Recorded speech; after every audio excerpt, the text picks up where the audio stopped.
तेरी शरीयत कभी प्रभु यीशु मसीह के सामर्थी नाम में हम मांगते हैं, आमीन आमीन आमीन। God bless you all church. आज मैं आपसे जब बात कर रहा हूँ तो संडे के दिन 17 मई मैं यूएसए में हूँ। यूएसए में आप जानते हैं बिदर में क्रूसेड के बाद मुझे वापस चर्च में ही आना था, लेकिन आज अमेरिका में रीडेडिकेटेड 250 प्रोग्राम जो national jubilee of prayer praise and thanks giving, एक उत्सव जैसे हम कह रहे हैं, प्रेसिडेंट ट्रंप के द्वारा वन नेशन अंडर गॉड कि हम अमेरिका को प्रभु यीशु मसीह के आगे रीडेडिकेट कर रहे हैं। तो मैं उस प्रोग्राम का हिस्सा हूं और मैं इस समय वॉशिंगटन डीसी में हूं और मैं उस प्रोग्राम में, जब आप इस मीटिंग को देख रहे होंगे तो मैं उस प्रोग्राम में जाने की तैयारी कर रहा हूं। ये प्रोग्राम अमेरिका की सरकार के द्वारा, प्रेसिडेंट डोनाल्ड ट्रंप के द्वारा रखा गया है, जहां पर अमेरिका के सभी जो प्रचारक हैं, बड़े प्रचारक हैं, जो दुनिया के one of the biggest evangelist जिन्होंने पाप के अगेंस्ट में प्रीच किया, बिली ग्राम, उनके जो खुद अभी खुदा के पास हैं, और उनके बेटे जो हैं इवेंजलिस्ट फ्रैंकलिन ग्राहम जी, वो वहाँ पे होंगे, और भी बहुत सारे प्रचारक वहाँ पे होंगे। तो अपोस्टल माल्डोनाल्डो वहाँ पे होंगे, पास्टर पॉला वाइट वहाँ पे होंगे। तो उन इनविटेशंस के साथ मैं वहाँ पे हूँ और मैं आपके लिए यहाँ से भी प्रार्थना कर रहा हूँ। तो ये प्रोग्राम बड़ा इम्पॉर्टेंट था, नहीं तो आप जानते हैं कि क्रूसेड के बाद जो लोकल इंडिया के क्रूसेड्स होते हैं, मैं वापस चर्च में ही होता हूँ। तो अभी मुझे क्रूसेड के बाद फ़्लाइट पकड़कर सीधा यहाँ पर आना पड़ा और अब मैं यहाँ से टोरंटो क्रूसेड के लिए चला जाऊँगा। ये प्रोग्राम अमेरिका को रीडेडिकेट करना, national jubilee of prayer praise and worship and thanks giving और वन नेशन अंडर गॉड, ये एक पूरे देश को रिकॉग्नाइज़ करना और उसको रीडेडिकेट करना कि ये गॉड हमारा अगुआ है, हमारा चरवाहा है, हम उसके बच्चे हैं। और ये प्रोग्राम परमेश्वर की बड़ी ब्लेसिंग्स को अमेरिका के ऊपर लेके आएगा, क्योंकि जब जब भी आपने परमेश्वर को पब्लिकली स्वीकार किया है, परमेश्वर ने फिर पब्लिकली ही उसका जवाब दिया है। जब जब आप परमेश्वर को ऊंचा करते हैं पब्लिकली, परमेश्वर भी आपको पब्लिकली ऊंचा करते हैं। मेरा अगर लाइफ आप देखेंगे परमेश्वर में,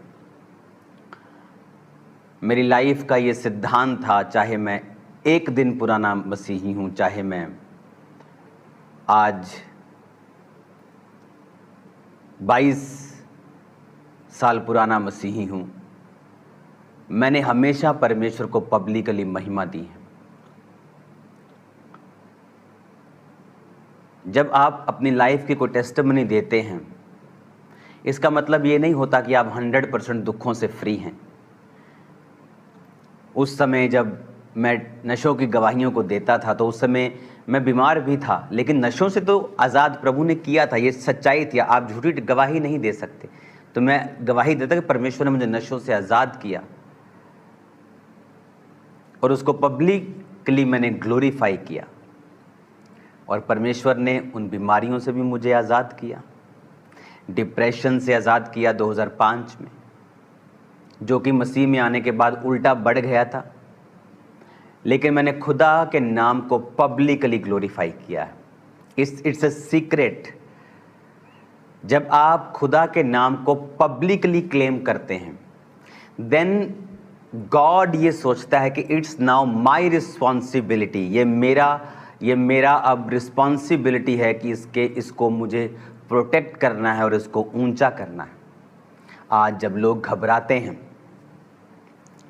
अलग अलग तरह की घबराहट से, नियमों से, सरकारों से, तो मैं उनको बताना चाहता हूं कि हमारा खुदा तो वो खुदा है जो दानियल के समय, राजाओं के समय, जिनको किसी लॉ से बंधा हुआ नहीं थे, वो किसी संविधान से बंधे हुए नहीं थे, वो उनके समयों में परमेश्वर अपने लोगों को बचाता था, बल्कि ऊंचा करता था, शेरों के मुंह से बचा लेता था, मास मर्डर्स से बचा लेता था दानियल के समयों में और बाकी भी समयों में, एस्तर के समय में। तो अब परमेश्वर क्यों नहीं बचाएगा? उसने शद्रक, मेशक, अबेदनगो को बचाया। अगर वो उनका मर्डर होता शायद और भी मास लोगों को और ढूंढते। एस्तर के समय में वो तो बहुत ही बड़ा था, बहुत से लोगों का वो कत्ल करना चाहते थे, लेकिन परमेश्वर ने बचाया। तो हम उस परमेश्वर को मानते हैं जो जीवित है, जो जीवित परमेश्वर है। हैरानी होती है इस बात के ऊपर कि हमारा परमेश्वर जीवित परमेश्वर है। बाइबल की एक एक घटना सच्ची है, एक एक घटना का दुनिया के ऊपर आज भी प्रमाण है। जो मैंने पिछले हफ्ते आपको वीडियोस दिखाई, आपने देखी, वो सल्फर बॉल्स वाली गंधक जो आसमान से बरसी थी। अगर बरसी थी तो इसका मतलब उन लोगों ने कुछ तो किया होगा, कुछ किया था, तो इसका मतलब उस कुछ किए का वो परमेश्वर ने उनको बदला दिया। इसका मतलब उसका वचन सच्चा है, वो भी सच्चा है, तो वो वहाँ पे हैं। अगर आप बाइबल को आप बिना किसी मिरेकल के भी प्रूफ कर सकते हैं कि वो सच्ची है। इसीलिए जो लोग अकेला प्रीच करते हैं वो भी कामयाब हो जाते हैं इस मसीहत में, और बड़ी सेवकाइयाँ कर लेते हैं, चाहे उनके पास हीलिंग का वरदान, भविष्यवाणी का वरदान नहीं है। क्योंकि अगर वचन को सही समझ से ही सुनाया जाए तो वो भी साबित करता है कि परमेश्वर जीवित है। कुछ लोगों की लाइफ में मिरेकल्स और साइंस एंड वंडर्स जरूरी हैं, क्योंकि जीसस ने कहा जब तक तुम चिन्ह चमत्कार नहीं देख लोगे, विश्वास नहीं करोगे। वो भी इंपॉर्टेंट है कि परमेश्वर फिर उससे साबित करता है कि देख, धरती पर भी मैं साबित कर रहा हूं और स्पिरिचुअली भी मैं साबित कर रहा हूं। अपनी लाइफ का एक नियम बनाएं। अमेरिका एक नई ग्रेटर ग्लोरी पे आप उसे जाता हुआ देखेंगे। नो मैटर लोग क्या कहते हैं, मीडिया क्या कह रहा है, वो छोड़ो वो सब बातें।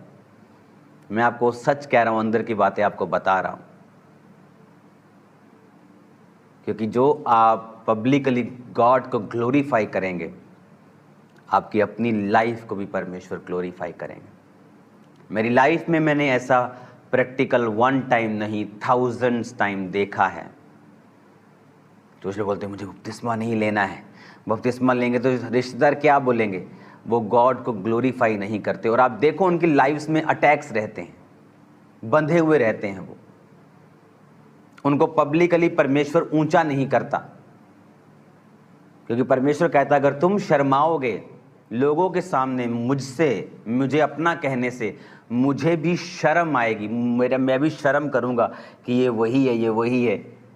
स्वर्गदूतों के सामने, मैं पिता के सामने बोल दूंगा मैं इसे नहीं जानता, कहता मुझे भी शर्म आएगी तुम्हें अपना कहने से।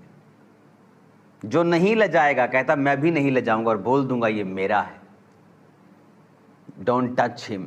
वो राजाओं को आज्ञा देगा कि वो आपको छुए ना। हालेलुया। मेरा वो परमेश्वर है, मेरा वो खुदा है। वो राजाओं को आज्ञा देने वाला परमेश्वर है। उनसे विनतियां नहीं मारता, वो उनको कमांड करता है, धमकियां देता है वो राजाओं को। कि इसको छूना मत, मेरा वो परमेश्वर है और आपका भी वही परमेश्वर है। जिसके लिए वो जैसा है उसी के लिए वो वैसा ही है। आमीन। आज जब मैं यहाँ पे हूँ वॉशिंगटन डीसी में मैं, और उस प्रोग्राम में हम खुदावंद को उस 250 में, अमेरिका जब फाउंड हुआ 250 में उसकी एनिवर्सरी पर रीडेडिकेट करना, one nation under God, thanks giving के साथ, वर्शिप के साथ, वचन के साथ, टेस्टिमनीज के साथ, खुदावंद की प्रेजेंस में लाखों लोगों के संग, तो मेरा विश्वास है कि अगर हम भी अपनी लाइफ को रीडेडिकेट करते हैं खुदावंद के सामने, क्लेम करते हैं कि मेरा जीवन परमेश्वर के नीचे है, मेरा बिजनेस परमेश्वर के नीचे है, आज देखेंगे आप खुदावंद आपको ग्लोरीफाई कर रहा है। दिक्कत कहाँ शुरू हुई, प्रॉब्लम कहाँ शुरू हुई? जब आदम और हवा ने पाप किया, जब उन्होंने सिन किया, परमेश्वर के ओरिजिनल प्लान से वो हट गए। परमेश्वर का ओरिजिनल प्लान नहीं था बीमारियां, दुख, तकलीफ, डिप्रेशन, अकेलापन, ये परमेश्वर का मास्टर प्लान नहीं था। आज दुनिया में डाइवोर्स अपने हाईएस्ट रेट पर है। आज दुनिया में बीमारियां, वायरसेस अपने हाईएस्ट रेट के ऊपर हैं। करप्शन हाईएस्ट रेट के ऊपर है, पाप हाईएस्ट। परमेश्वर का ये मास्टर प्लान नहीं था। परमेश्वर का प्लान था कि आदम और हवा मेरी प्रेजेंस में जिए, लेकिन हवा ने पाप किया, फिर आदम ने किया और उन्होंने ब्लड से पूरी दुनिया को पैदा किया और पापी किया। और आज जो कोई यीशु मसीह को अपना उद्धारकर्ता ग्रहण करता है, पब्लिकली उसे क्लेम करता है, वो उन्हीं कर्सिस और श्रापों से छुड़ाया जाता है जिस तरह मैं छुड़ाया गया, आप छुड़ाए गए, बहुत से लोग आपसे छुड़ाए गए। आमीन। आज हमें ये समझने की जरूरत है कि परमेश्वर जब आपको देखता है, वो आपको इंडिविजुअली देखता है कि आपके जीवन में परमेश्वर के वचन की महत्वता क्या है। जब परमेश्वर ने इज़राइल को चुना तो परमेश्वर ने कहा, मैंने तुझे इसलिए नहीं चुना कि तू बहुत बड़ा था, तू सब जातियों में सबसे छोटी जाति थी, यानी स्मॉल थे बहुत नंबर्स में, तुम कमज़ोर थे, और मैंने तुझे इसलिए चुना कमज़ोर जाति को कि इस पूरी धरती के ऊपर अगर मुझे अपना आप प्रकट करना है तो सबसे पहले मैं कमज़ोर को चुनूंगा और उनके द्वारा मैं अपनी महिमा करूंगा, ताकि लोगों को मालूम हो कि ये अपने बल, ताकत, बुद्धि, स्किल से नहीं जीत रहे हैं, ये परमेश्वर का कार्य है। इमेजिन आज की सिनेरियो को हम हज़ारों साल पीछे ले जाते हैं, तो अगर परमेश्वर अमेरिका को चुनता, वो स्ट्रांग देश है, सब बोलेंगे अमेरिका स्ट्रांग था इसलिए सबसे जीत गया। लेकिन आज अगर परमेश्वर सबसे कमज़ोर देश को चुन ले, जिसका नाम तक नहीं सुना, और फिर कहे मैं इस देश के द्वारा अपनी महिमा करूंगा और इस देश के द्वारा सब देशों के ऊपर मैं अपनी ग्लोरी को साबित करूंगा, अपनी मजबूती को साबित करूंगा, फिर महिमा होती है परमेश्वर की कि ये देश तो कुछ भी नहीं था, इसने कैसे इतने बड़े देश को हरा दिया, इसने कैसे इतने बड़े देश से, आप मेरी बात समझ रहे कि नहीं? उसी तरह परमेश्वर कहता, मैं तुझको चुनता हूं। क्यों परमेश्वर ने इज़राइल को चुना? कहता तुम छोटे थे, तुम थोड़े थे। फिर बाइबल कहती उन्होंने एक राजा को, ओग के राजा को, बड़े बड़े राजाओं को उन्होंने मारा। वो राजा जिनके मतलब आप कह लो कि लोहे के ऊपर मुक्का मारने के बराबर था इनका लड़ना उन राजाओं से, वो इतने पावरफुल थे कि आज कोई छोटू सा देश कहे कि मुझे चाइना से लड़ना है तो सब हंसेंगे उसके ऊपर, मुझे अमेरिका से सब हंसेंगे उसके ऊपर। ये वो बात थी कि ये लोग जो अभी अभी मिस्र से निकले हैं,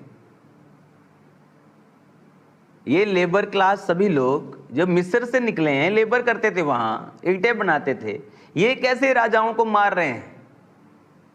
क्योंकि ये खुदा ने कहा मैं कमज़ोर को चुन के अपना आप उसके द्वारा प्रकट करूंगा कि जो अपने आप को मजबूत समझते हैं वो भी शर्मिंदा हो जाएंगे कि भाई साहब ये क्या हो रहा है। उन्हीं में से मैं एक हूं और आप एक हैं। उस खुदा के मास्टर प्लान को अपने अंदर सोखो, जरा समझो नहीं, उसे आंतड़ियों में बसा लो। आप उसे समझो, सिर्फ दिमाग से नहीं, हाँ नो, उसे खा लो, उसे अंदर आंतड़ियों में ले जाओ, उसे वेन्स में, ब्रेन में, हार्ट में, उसे ले जाओ अपने ब्लड में। जो मैं आपसे कह रहा हूं कि परमेश्वर कहता मैं एक कमजोर को चुनूंगा, अपने आप को उस पर प्रकट करूंगा, उसे मजबूत करूंगा और उसे इतना ब्लेस करूंगा कि उसके आसपास के मजबूत लोग भी उसके सामने पिद्दू नजर आएंगे। ये मास्टर प्लान है खुदा का। आज भी ये इज़राइल, वो आप इस बात को समझो, जो इज़राइल के समय में होता था, पुराने समय में, दैट बाइबल सेज कि वो एक प्रतिबिंब था, यानी it was not God's master idea. वो मास्टर आइडिया जो जीसस क्राइस्ट के बाद शुरू हुआ, उसका एक प्रतिबिंब था, उसकी एक जस्ट आप लगा लो कि उसका एक, जैसे हम बड़ा घर तैयार करते हैं ना, तो उसका एक हम छोटा सा, जैसे कॉलोनियाँ बनती हैं तो वो पूरे उसको वीडियो पे दिखाते हैं, फिर उसका ऐसे छोटा सा मास्टर प्लान भी छोटे छोटे घरों के साथ तैयार करते हैं। पुराना नियम वो है। अब मास्टर प्लान का समय है कि जीसस ने कहा मैंने तुझे चुना। अब मैं वचन को पढ़ूंगा। अब इस वचन को जब आप पढ़ेंगे, पहला कुरिन्थिया 1 उसकी 26, हे भाइयों अपने बुलाए जाने को तो सोचो, ना शरीर के अनुसार बहुत ज्ञानवान, ना बहुत सामर्थी, ना बहुत कुलीन बुलाए गए, परंतु परमेश्वर ने जगत के मूर्खों को चुन लिया कि ज्ञानवानों को लज्जित करे, और परमेश्वर ने जगत के निर्बलों को चुन लिया कि बलवानों को लज्जित करें। और परमेश्वर ने जगत के नीचों को, तुच्छों को, वरन जो है भी नहीं है उनको चुन लिया कि जो हैं उन्हें व्यर्थ ठहराएं, ताकि कोई प्राणी परमेश्वर के सामने घमंड न करने पाए। क्या घमंड? कि मैं बढ़िया था। इमेजिन करो, मुझे प्रीचिंग गिफ्ट देने से पहले परमेश्वर ने डिप्रेशन में वो मुझे लेके गया, जहाँ कलीसिया के सामने, कलीसिया भी बड़ी नहीं, 27-28 लोगों के सामने ऐसे करके मैं बैठ नहीं सकता था, नीचे मुँह करके मुझसे तालियां बज पाती थी। अगर मैं प्रीच कर रहा हूं तो आज मैं ये नहीं कहता मैं बड़ा समझदार था, मैं बड़ा कंप्यूटर इंजीनियर था, प्रभु ने मुझे इसलिए चुन लिया। मैं कहता हूं मैं पागल, तो क्योंकि उस समय मेरी कंडीशन नॉर्मल से 250 गुना नीचे थी। तो आज मैं ये कह सकता हूं, ताकि कोई प्राणी अपने आप पर घमंड न करने पाए, वो प्रभु पे घमंड करे, ताकि कोई प्राणी, लिखा, परमेश्वर के सामने घमंड न करने पाए। तो वो समय जब इज़राइल को परमेश्वर अपने लोगों को चुनता था, वो समय आज बड़े रूप में हो चुका है कि परमेश्वर ने निर्बल जातियों को चुना है, कमजोर जातियों को चुना है, तुच्छ जातियों को, नीची लोगों को चुना है। क्यों चुना है? ताकि उन्हें वो इतना बड़ा करना चाहता है कि जो अपने आप को बड़ा समझते हैं वो उनके सामने छोटे लगें। That's the master plan. यही परमेश्वर का प्लान है आपके लिए। आप देख लो, आपने उस प्लान में शामिल होना है, परमेश्वर के लिए दिल खोल के खड़े होना है। कि आपको अभी भी शर्म आती है तो खुदा को भी शर्म आती है, उससे तो ज़्यादा आएगी। अगर आपको परमेश्वर की ब्लेसिंग्स को लेना है तो आपको उसके मास्टर प्लान को समझना पड़ेगा। उसके मास्टर प्लान को समझते हुए कि आप उस मास्टर प्लान का हिस्सा हैं और उसने आपको चुना है ताकि कुछ वो साबित करना चाहता है आपकी ज़िंदगी से। वो तभी कर पाएगा जब वो आपको बिल्ड करेगा, जब वो आपको स्ट्रॉन्ग करेगा। आप मेरी बात समझ रहे हैं? जब आपकी लाइफ में वो गवाहियों को पैदा करेगा। सोचो, मैं अगर यहाँ होता और मेरी लाइफ में ना नशे की गवाही होती, ना हीलिंग की होती, ना डिलीवरेंस, कोई भी टेस्टिमनी ना होती, तो मैं कैसे, मतलब विश्वास में तो रहता, लेकिन आपको लगता नहीं वो फेथ कितना स्ट्रगलिंग होता? इसका मतलब वो आपकी लाइफ में काम करेगा, नहीं तो वो कोड़े खाता ही ना। अगर उसने हीलिंग नहीं करनी, वो डिलीवर करेगा, वो आपको ऊंचा करेगा, वो फाइनेंशियली ब्लेस करेगा। उसका वायदा है अब्राहम से, सिर्फ आत्मिक नहीं, शारीरिक आशीषों को देने का भी। अगर उसने आपको नहीं देनी फिर किसको देनी है? अगर उसने अपने बच्चों को नहीं देनी फिर किसको देनी है? शैतान के बच्चों को। आपको ये बात समझनी है और परमेश्वर के मास्टर प्लान के नीचे आपको रहना है। और उसका मास्टर प्लान कैसे खत्म होता है? जब एक व्यक्ति पाप में चला जाता है तब उसका मास्टर प्लान जो है वो खत्म हो जाता है। अब एक वचन को मैं आपको पढ़ के सुनाऊंगा, इज़िकल 5 बाब उसकी 14 आयत को। मैं तुझे तेरे चारों ओर की जातियों के बीच सब आने जाने वालों के देखते हुए उजाड़ूंगा और तेरी नाम धराई कराऊंगा। इसलिए जब मैं तुझको कोप, जलजलाहट और रिस वाली घुड़कियों के साथ दंड दूंगा, तब तेरे चारों ओर की जातियों के सामने नाम धराई, ठट्ठा और शिक्षा और विस्मय होगा, क्योंकि मुझ यहोवा ने ये कहा है। ये उस समय होगा जब मैं उन लोगों का नाश करने के लिए तुझ पर महंगी के तीखे तीर चलाकर तेरे बीच में महंगी बढ़ाऊंगा और तुम्हारे अन्न रूपी आधार को दूर करूंगा। महंगी और दुष्ट जंतु तुम्हारे बीच में मैं भेजूंगा जो तुम्हें निसंतान करेंगे और मरी और खून तुम्हारे बीच चलते रहेंगे। मैं तुम पर तलवार चलाऊंगा, मुझे यहोवा ने ये कहा है। अब ये आता है उसका उल्टा, जो मैंने अभी कहा परमेश्वर ने आपको क्यों चुना है। अब ये यहोजकेल जो है ये बंदियों के बीच में है। बंदी क्यों बने इजरायली? पाप के कारण। और जब सब बंदी बने तो उनमें सब पापी तो नहीं थे, उसमें परमेश्वर यहोवा को मानने वाले सही लोग भी थे। तो कबार नदी के तट पर परमेश्वर इस अच्छे यहोवा के मानने वाले को दर्शन देता है और ऐसे बातें बताता है कि ये लोगों ने पाप किया, अब मैं इनको दूसरी जातियों के सामने नीचा करूंगा। आप देख लो, जो मसीही लोग वचन जानते हुए भी पाप करते हैं, उनके घरों में नशे बिकते हैं, वो हर प्रकार के चीज़ों को खा लेते हैं, कहीं भी चले जाते हैं, चर्च भी चले जाते हैं, सब जगहों में जाते, आप उनके घरों में देखना परमेश्वर उनको नीचा करता है लोगों के सामने, जबकि ये मास्टर प्लान नहीं है। रियल प्लान है कि वो तुझे दूसरों से ऊंचा, बेहतर और कहीं अधिक टॉप पे लेके जाएगा। That's the master plan. अब क्रिश्चियंस दो स्टेट में रहते हैं, या तो बेस्ट या वर्स्ट, बीच में इनका कुछ नहीं आता। कहता तुम डालियां हो और मैं सेब का पेड़ नहीं। आम और सेब का पेड़ क्या अच्छा नहीं है? प्रभु ने नहीं बनाया। चीकू का पेड़ अच्छा नहीं है क्या? संतरे का पेड़ अच्छा नहीं, तो वो क्या उनकी डालियां फल नहीं लाती? क्यों परमेश्वर ने कहा मेरा पिता किसान, मैं दाखलता, तुम मेरी डालियां हो। जो मुझ में फलता है, जो मुझ में फल लेके आता है, मेरा पिता उसे छांटता है कि तो वो और फले।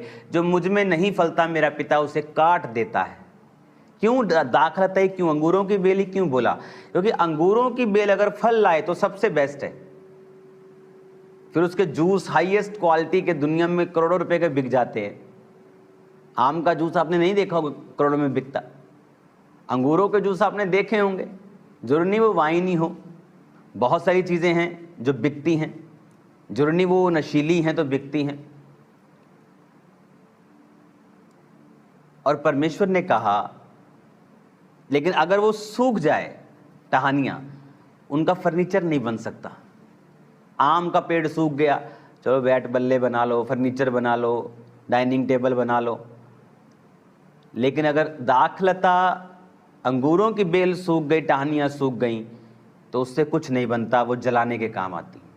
तो या तो तुम बेस्ट करोगे, वो तुम्हें सबसे ऊंचा करेगा, तुम्हें लोगों को दिखाएगा, तुम्हें परफेक्ट करेगा, तुम्हारे जीवन में ऐसी आश्रय देगा, तुम्हें प्रोटेक्शन देगा, तुम्हारी ज़िंदगी में आशीषों की बारिश करेगा, तुम्हें इतना बुद्धिमान करेगा कि बुद्धिमानों को वो खुद मूर्ख लगेंगे, तुम्हें इतना हाई लेवल में वो लेके जाएगा। या तो ये प्लान है। तो या कहता दूसरा प्लान है कि मैं तुम्हें विस्मित करूंगा, नामधराई का कारण होगा, ठट्ठा लोग तुम्हारे साथ मजाक करेंगे। जब तुम लोगों, आप देखो जो क्रिश्चियन पास्टर्स पाप में गिर जाते हैं लोग, उनका कितना ठट्ठा करते हैं, आप देखो इंटरनेट के ऊपर। वैसे कोई आपका मजाक उड़ाए बिना पाप के, वो लगता ही नहीं है। आप और ऊंचे हो जाते हैं, उनको शर्मिंदगी फील होती है कि हम तो इसको ये ट्रोल कर रहे थे, हम तो इसको सोच रहे थे कि हम इसके बारे में बोलेंगे, ये तो नीचे जाएगा। और देखते यार थोड़े दिन भाई ये तो और ऊंचा जा रहा है, ये तो इतना ऊंचा, ये तो गर्दन थक जाएगी हमारी ऊंचा देखते थे। लोगों की गर्दन थकने वाली है आपको ऊंचा देखते देखते। इन जीसस ने एक समय आएगा आपको दूरबीन से देखना पड़ेगा, वो भी गर्दन ऊंची करके उनको। मैं आपको बता रहा हूँ, ये परमेश्वर की बात है आपके लिए। तो या तो परमेश्वर के पास आपके लिए बेस्ट पड़ा है, तो या फिर परमेश्वर के पास आपके लिए वर्स्ट है। दो चीजें ही हैं, या तो स्वर्ग है बेस्ट, या नरक है द वर्स्ट। बीच वाला कोई नहीं है। या तो कहता तुम टॉप पे जाओ, या फिर दूसरों से भी नीचे जाओ, क्योंकि तुम मेरा वचन नहीं सुनकर सुधरे नहीं।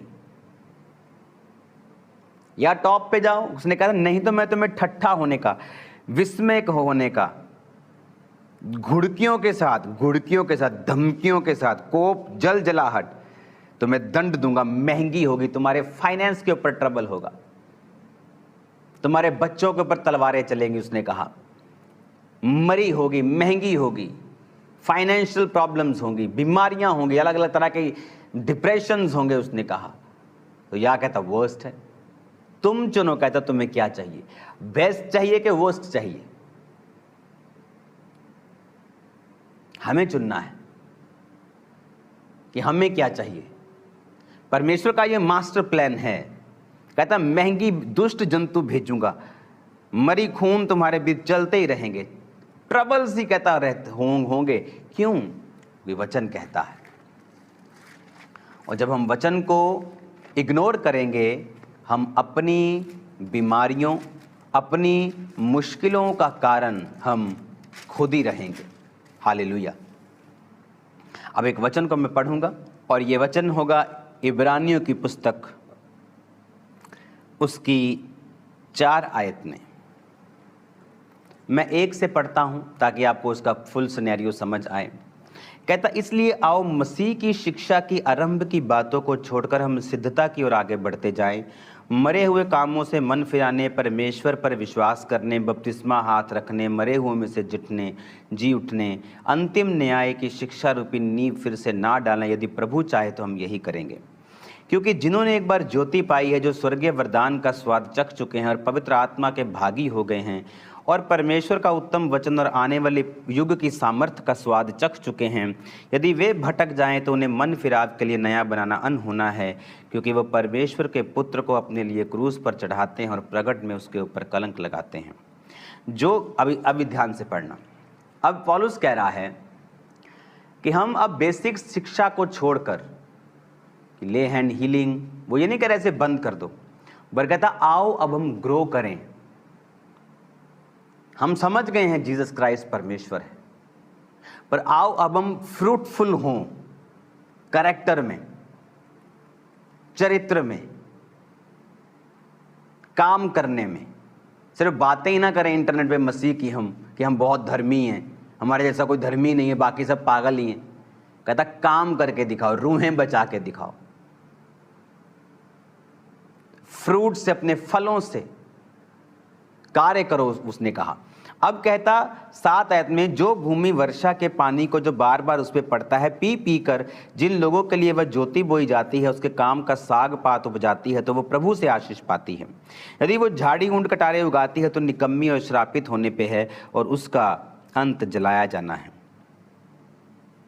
अब वो कहता कि जो भूमि जब बार बार वर्षा का पानी उस पर पड़ता है, वो साग पात उपजाती है, तो वो आशीषित होने पे है।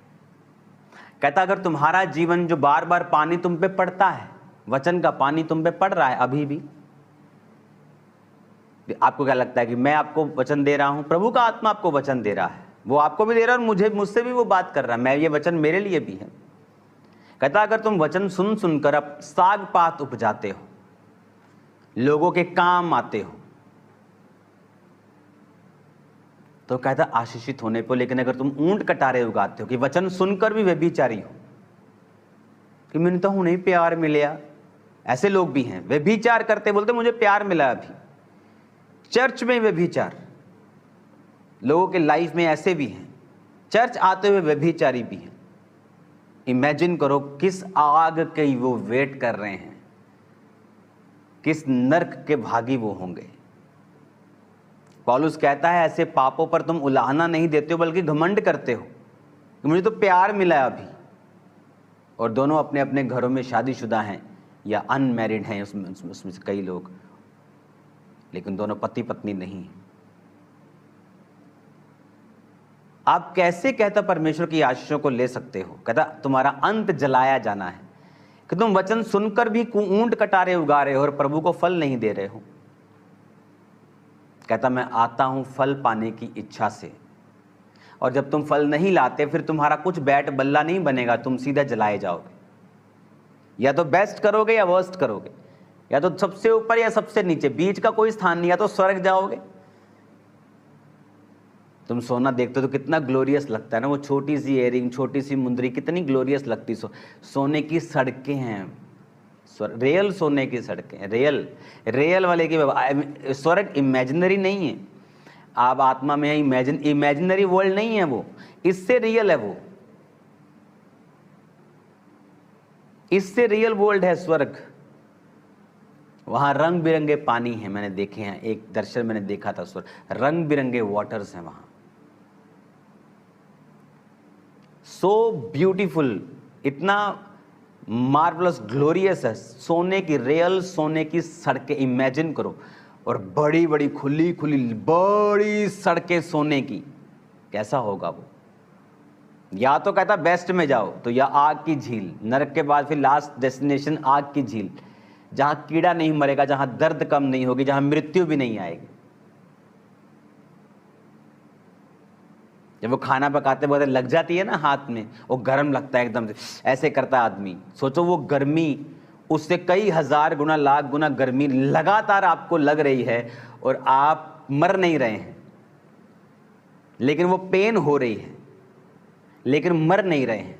और अनंत पीड़ा तक लोग वहां रहेंगे, क्योंकि उन्होंने परमेश्वर के वचन को समझा नहीं और उसे तुच्छ समझा, और संसार की चीज़ों पे मन लगाए रहे, संसार को खुश करने की इच्छा से, या संसार को नाराज ना करने की, कि वो नाराज ना हो जाएं। इमेजिन करो। तो परमेश्वर कहता अगर तुम पर पानी पड़ रहा है तो फल लाओ, और फिर देखो तुम्हारी लाइफ को किस तरह से परमेश्वर ब्लेस करता है। वो तुम्हारे बच्चों की लाइफ की डायरेक्शंस को सेट करेगा। एवरीथिंग सेटल्ड होना शुरू होगा। जैसे जैसे टाइम बीतता जाएगा तुम्हारी लाइफ में, तुम्हारे जीवनों में, तुम देखोगे अपनी लाइफ में बेस्ट होना स्टार्ट होगा, और ऐसा बेस्ट जो तुमने पहले कभी नहीं देखा होगा, और वो बेस्ट ऐसा होगा। अपने हाथों को उठाएंगे। Thank you Jesus. खुदा बाप, एक एक वचन जो आज मैंने इनको बोला, इनकी जिंदगियों में फलों को लेके आया। अपने हाथों को उठाओ, सब जन खड़े हो जाओ राइट नाउ। आज मैंने स्पेशल पवित्र आत्मा से इंस्ट्रक्शंस को पाकर आपको ऑयल दिया है। ओके, आपके पास जो फाइल्स हैं, जो बीमार हैं, जो लोगों के पास फोटोज हैं, जो फाइल्स हैं, जो रिपोर्ट्स हैं, एनीथिंग, उस ऑयल को अपने हाथ पे लगाओ और टच करो राइट नाउ उन फाइल्स को, उन अंगों को, उन चीज़ों को राइट नाउ। हीलिंग हॉल में मैं स्किन कंडीशंस को हील होता हुआ देख रहा हूँ। टच करो उन सब चीज़ों को इन the mighty name of Jesus. मैं यहाँ से कमांड करता हूँ, सब तरह के रोग, बीमारियाँ, जैसे ही आप उस ऑयल से अपने आप को टच कर रहे हैं, खुदा की स्पिरिट आप पे आ रही राइट नाउ। एक कमांड, जितने अंधकार की शक्तियों ने आपके फाइनेंस को पकड़ा हुआ है, आपके बिजनेस को पकड़ा है, आपकी लाइफ को पकड़ा है, शरीर को पकड़ा है, आपके बच्चों को पकड़ा है, कमांड करता हूं आउट हो जाए right now in the name of Jesus Christ. Command करता हूं आउट हो in the mighty name of Jesus Christ. Out हो in the name of Jesus. Holy ghost, holy ghost, holy ghost, holy ghost, holy ghost, holy ghost, holy ghost. आपके उन files के ऊपर Holi ghost, आपके उन बिजनेस के ऊपर होली गोस्ट, परिवारों के ऊपर होली गोस्ट, शरीरों के ऊपर होली गोस्ट, परिवारों के ऊपर होली गोस्ट, शरीरों के ऊपर होली गोस्ट। सारी बीमारियां आपकी बॉडी को छोड़े और जाए right now in the name of Jesus Christ. जिनके जीवन में दुष्ट आत्माएं तंग करती है, इस ऑयल को अपने सिरों पर लगाओ और बाकी का उंडेल दो अपने सिर के ऊपर। कमांड करता हूं जादू की आत्मा, टोने की आत्मा, बीमारी की आत्मा, सारी तंग करने वाली शुद्ध आत्मा, डिप्रेशन की, चिंताओं की, फियर की, डर की, सब तरह के मेंटल टॉर्चर की spirit out in the mighty name of Jesus Christ. Fire करेंगे उस स्पिरिट को, उस स्पिरिट को राइट नाउ। जादू की, टोने की आत्मा, Holi ghost, holy ghost, holy ghost, holy ghost. मैं देख रहा हूं राइट नाउ स्पिरिट में सिस्टर्स को आजाद होते, ब्रदर्स को आजाद होते, जिन पे नशे की आत्माएं हैं, आप आजाद हो रहे हैं right now in the name of Jesus Christ. Command कर सब तरह की बीमारियां, सब तरह के रोग out in the mighty name of Jesus Christ, out in Jesus name. Command करता हूं सब तरह के बीमारियां, सब तरह के रोग, सब तरह के शैतानी चीजें, डिपॉजिट्स, कमांड करता हूं उखड़ दे, आपकी बॉडी को छोड़े right now in the name of Jesus. मैं देख रहा हूं हीलिंग लाइन में, यानी जो लोग उस लाइन में, ले हैंड लाइन में हीलिंग के लिए खड़े होते हैं, आपके दोनों कलाइयों को परमेश्वर ने छुआ है। एक ब्रदर को मैं देख रहा हूं मेरे पुलपट से राइट हैंड साइड पे, जब चेयर सेक्शन जाता है पीछे, तो थोड़ा सा पीछे आप बैठे हैं और आपके हाथ में फाइल्स हैं और परमेश्वर की रूह आपके फाइनेंस को, आपकी चीज़ों को, आपकी फाइल्स को छू रही है, वीज़ा फाइल्स को वो टच कर रही हैं। मैं आपके रास्तों को साफ होते हुए देख रहा हूँ। आज डिलीवरेंस संडे और खुदाबंद की स्पिरिट आपको डिलीवर कर रही है, आप जहाँ भी हैं। एक ब्रदर को मैं देख रहा हूँ, वो व्हील चेयर पे था, लेकिन अब वो व्हील चेयर पे नहीं है, लेकिन उसकी हीलिंग कंप्लीट नहीं हुई, वो चल नहीं पाता। खासकर जब वो थोड़ी देर के बाद उठता है, it's like impossible to stand, वो खड़ा नहीं हो पाता है। परमेश्वर का आत्मा उसे टच कर रहा है और हील कर रहा है। Be healed in Jesus name. Command करो।